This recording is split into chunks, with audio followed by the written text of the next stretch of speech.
Hi, this is Peter Connection with Medievalist.net, and we are here at the season premiere of Museum Secrets. It's a Canadian television show that examines all the wonderful aspects of museums and all the mysteries and things like that. And we're joined by two of the crew members on it, Stephen and Marianne, who've been working on the show. And I just want to ask you a couple of questions.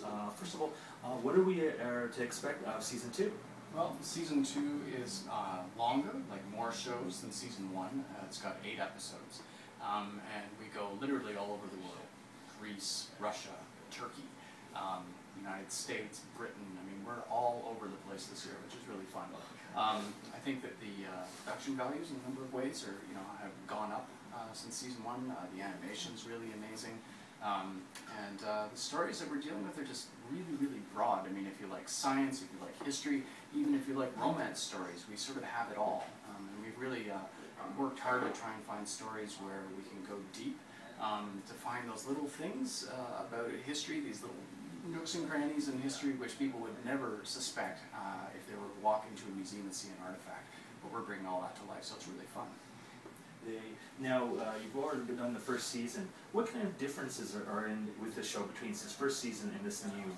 Well, I think one of the things that we did when we were developing and working on season 2 was we looked at those things that worked the best in terms of the stories themselves in season 1, and I think Stephen just touched on it.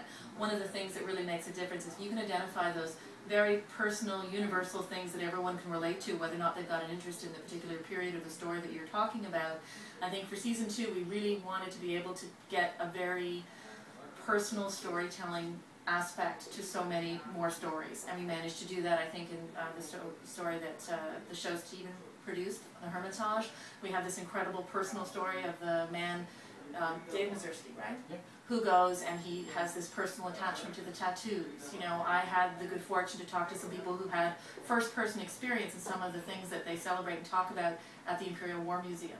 So I think, in addition to having raised a lot of the production value and having a better sense of how to visually present the stories, I think season 2 will bring a lot of people into stories that they would normally expect they'd be that they would look for. And that's one of the nice things about Museum Secrets is you might watch it or look at it for thinking, I'm interested in that, or that's a particular museum I'm interested in. But this year we really wanted to make sure that there would be a lot of things within each story that everyone would kind of relate to.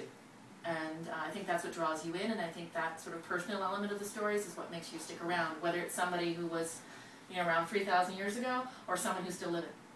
Well, it sounds like it's just going to be a fascinating series, what were maybe some of your personal favorite moments of kind of completing these these episodes for this season?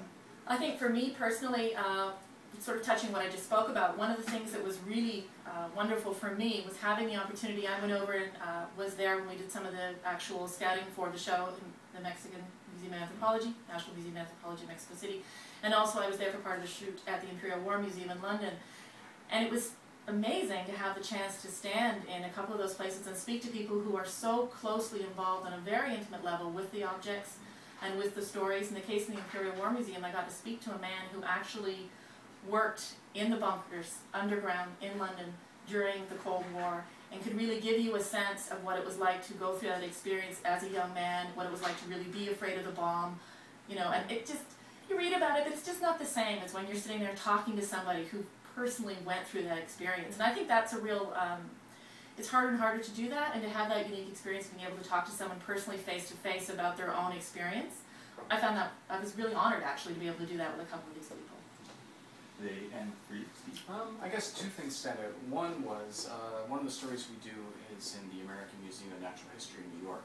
That's the museum that Night at the Museum is based on. Okay. And one of the stories we did was about one of the scientists there who's actually the curator for the meteorite collection. He's actually been working with a little bit of comet dust, which was captured by a spacecraft in 2004 by going out to a comet and getting into its tail. And it was just so awesome to be in a lab with this guy, and he's holding up this tiny, tiny little piece of stuff which captured the comet dust, and go, wow, that is actually from outer space right there, and that's a real first. Like, that's the first time comet dust has ever been captured. It's being studied by people all over the world, but it was just so cool to be that close to something that was extraterrestrial, like truly extraterrestrial. And then the other thing which I think really turned me on was one of the episodes is about Topkapi Palace in Istanbul.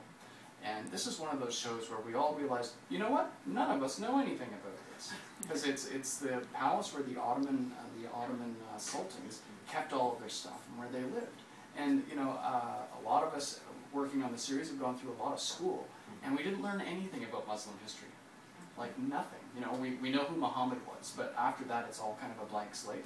You know, the Turks were always just those enemies who every once in a while tried to push into Europe, and that's about all we knew. And we realized, wow, this whole show is about a whole chunk of history none of us, and probably none of the audience, know anything about. So it's just been one eye-opener after another, and the stories we got were amazing, and we all just sort of went, wow, there's a whole world there that we had no idea about, you know? That place will have its share of secrets. Oh, it's like everything's a secret to us, right? And it's one of those things where, you know, really, given where the world is right now, a little more knowledge of this history would probably help a lot. Yeah, it would be a good thing, exactly. Well, thank you so much. The program is going to be on, airing on History Television in Canada. For international viewers, you kind of wait and see where it will be showing up, but I'm sure it's be fairly widely available. And also, you have a website as well that anyone can go to, right? Yeah, and you can go to the website, and I will tell you, it filmed in the UK. It airs on a channel called Yesterday that everyone can get in the UK. And I think if you keep you know, an eye on the website, as we know where else it's becoming available to be seen, and you can actually see a lot of clips, obviously, and episodes and extra things from about the show that we couldn't fit into the show on the website, so it's worth checking out. Okay. Well, thank you again so much. You're welcome. Good luck with season 2. Thank you very much. I hope everybody likes it.